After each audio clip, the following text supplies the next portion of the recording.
Voilà, merci à tous. Alors, parlons quelques mots des raisons de cette coordination. Pourquoi avoir voulu monter cette coordination? Mais avant d'expliquer pourquoi, je vais juste donner deux principes de base.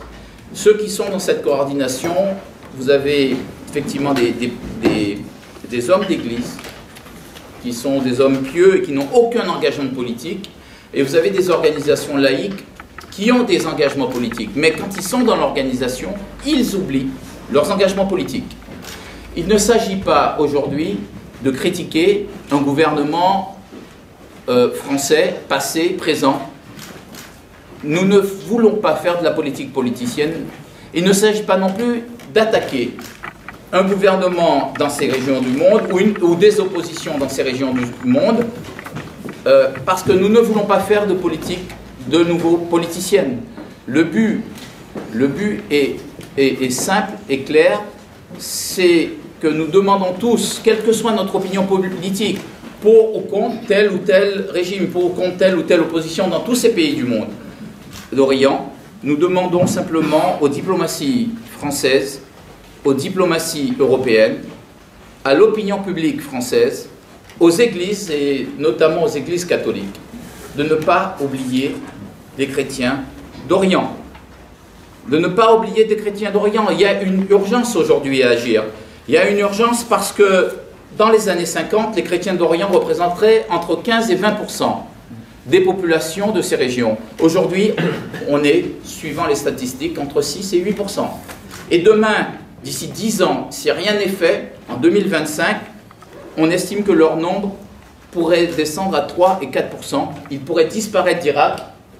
Ils pourraient s'affaiblir dans toutes les autres zones de cette région, mais chacun des représentants parlera et pour expliquer la situation des chrétiens dans ces régions. Je voulais aussi dire pourquoi c'est important. D'abord parce que les chrétiens d'Orient sont historiquement chez eux. L'histoire de ces peuples, l'histoire de ces États s'est construite avec ces chrétiens d'Orient. Et d'ailleurs, un exode massif des chrétiens d'Orient prive ces pays de leurs ressources humaines, de possibilités de développement, appauvrit ces pays. Un exode remodèlerait le visage de la région, sa culture, sa civilisation. Les chrétiens d'Orient sont les meilleurs défenseurs des musulmans, parce qu'ils les connaissent, ils vivent avec depuis des siècles et des siècles. C'est les meilleurs défenseurs des musulmans auprès des Occidentaux. Ils peuvent témoigner, contrairement à ce que pensent 75% des Français, que l'islam est une religion de paix, de coexistence pacifique. Ils peuvent le dire.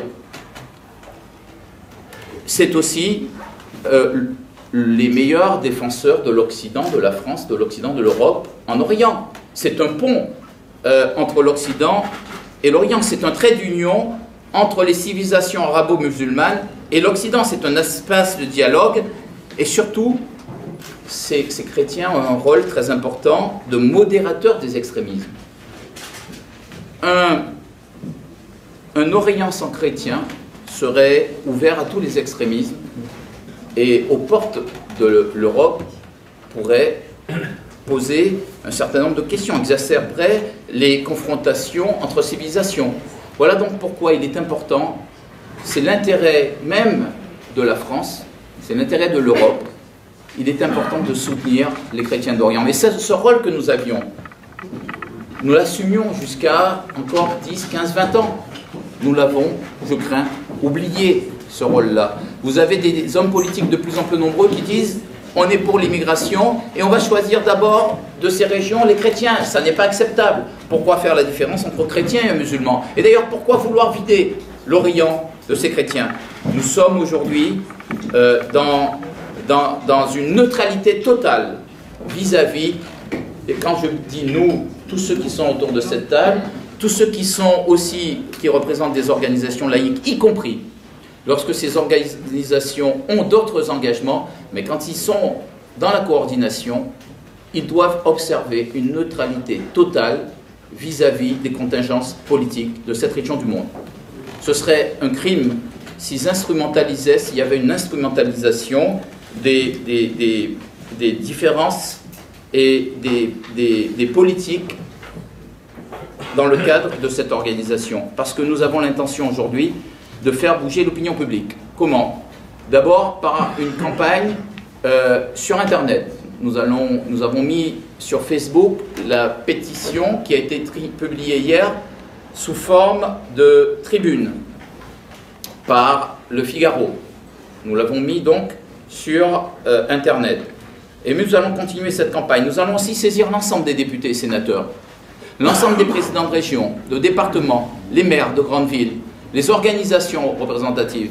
Nous allons également, profitant des élections municipales, alerter à droite comme à gauche. Nous sommes neutres. Et d'ailleurs, sans même attendre que nous sollicitions les élus, moi je voulais vous parler de quelques élus qui m'ont tout de suite écrit en voyant la pétition sur Internet, disant qu'ils nous soutenaient.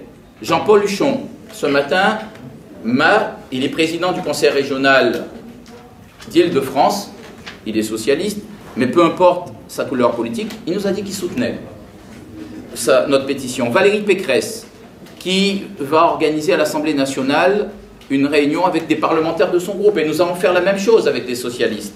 Roger Karoutchi qui va faire la même chose au Sénat, et nous allons faire la même chose avec les socialistes. Nous allons tous leur écrire. David Douillet, ancien champion du monde et olympique de judo, qui est avec nous. Ramayad, qui m'a dit hier que c'est un combat qui lui tenait à cœur. Ramayad, ancien secrétaire d'État aux droits de l'homme. Claude Gouasken et bien d'autres qui, sans attendre même que nous adressions à eux, ont déjà fait part de leur soutien et sont prêts à relayer nos messages à droite comme à gauche. Voilà ce que je voulais vous dire pour que les choses soient très claires.